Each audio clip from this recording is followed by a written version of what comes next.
Hey, thanks for being here. There's something sacred about making space to create, to slow down, to remember, to let God meet you in the process. That's what this is. A place where we are reminded that we are kept, held by a Father who knows us, sees us, and chose us before the foundation of the world. This week, I've been sitting with light, not as a metaphor, as physics. And what I found when I followed it all the way down is something I haven't been able to shake. So let's sit with that together.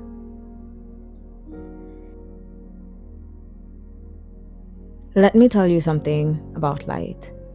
When it travels through a prism, glass, water, any transparent medium, it slows down. And in that slowing, something happens. The white separates, it splinters into red and orange, yellow and green, blue and violet, the spectrum, spread across the wall like a confession. Here's the thing, none of those colors are wrong. They are all genuinely light. Orange light is real light. Blue light is real light. But none of them alone is the complete thing. Each one is a fragment of a whole that only exists in its fullness before the prism.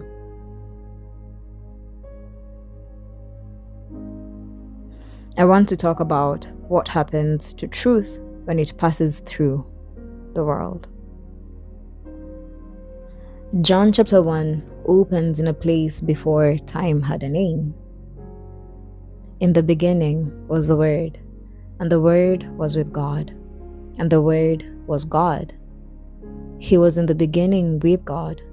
All things were made through him, and without him, nothing was made that was made. In him was life, and in life was the light of men. And the light shines in the darkness, and the darkness did not comprehend it.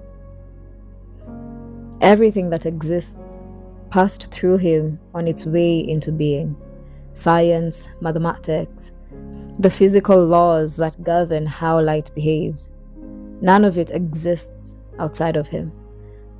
The speed of light, roughly 300,000 kilometers per second, was not discovered so much as uncovered. It was always true. It was true before the brilliant mind that calculated it arrived. It will be true long after. Truth does not require consensus. It simply is. And yet, the more time stretches from the original light, from the Word who spoke everything into existence, the more the world functions as a prism, refracting, separating, slowing light down until what reaches us is not the whole thing but a version of it. A fragment that looks enough like the real thing to be convincing, colorful enough to be beautiful, but not the complete light. This is not a new problem. It is as old as the garden.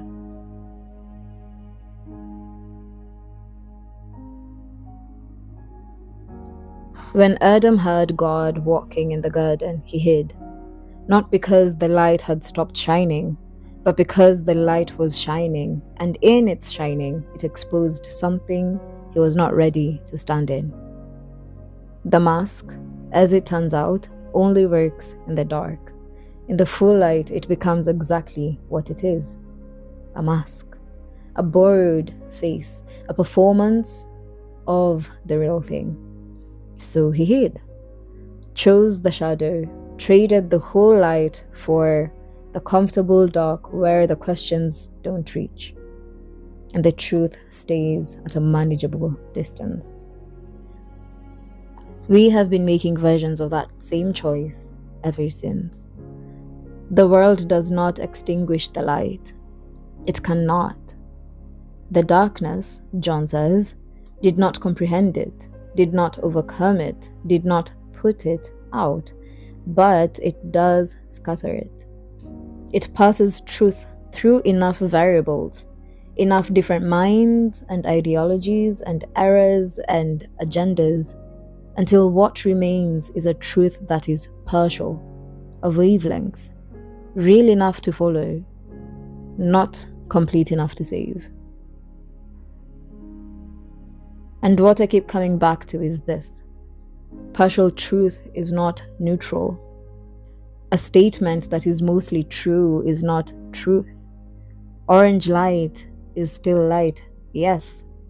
But if you are trying to see everything in the room, orange light will leave things hidden that white light would have found.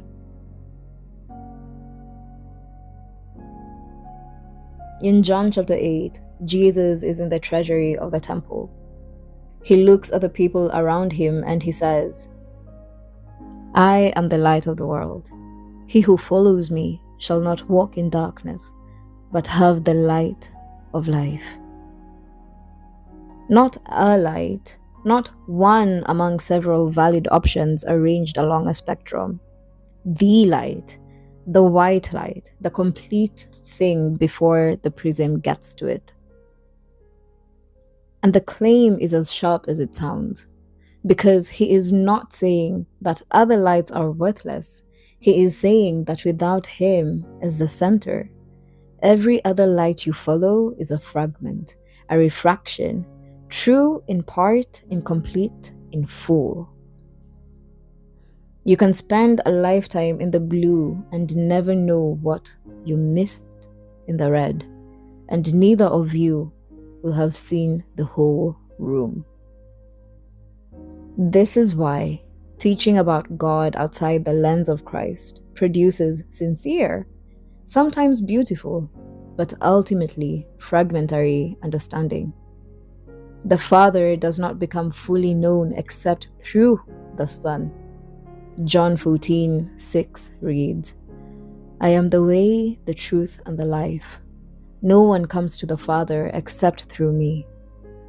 Not a narrow-minded claim, a physical one. You cannot see the whole light by studying its fragments. You have to go back before the prism. But I want to stay with the personal movement of this for a moment, because the light doesn't only expose the world's corruption and purity of God at a cosmic level. It comes closer than that. It comes into the room you keep the door closed on. He shines in the places you are afraid to let others see. The cracks, the patterns, the things you've learned to manage in the dark because the idea of them being seen feels too close to being known and rejected simultaneously. The light has the audacity to go there, not to humiliate, not to destroy, but because darkness, however familiar it has become, is not where you were made to live. Like Lazarus called out of the tomb, not gently suggested out, called out by name into the open air, the light summons what has been buried.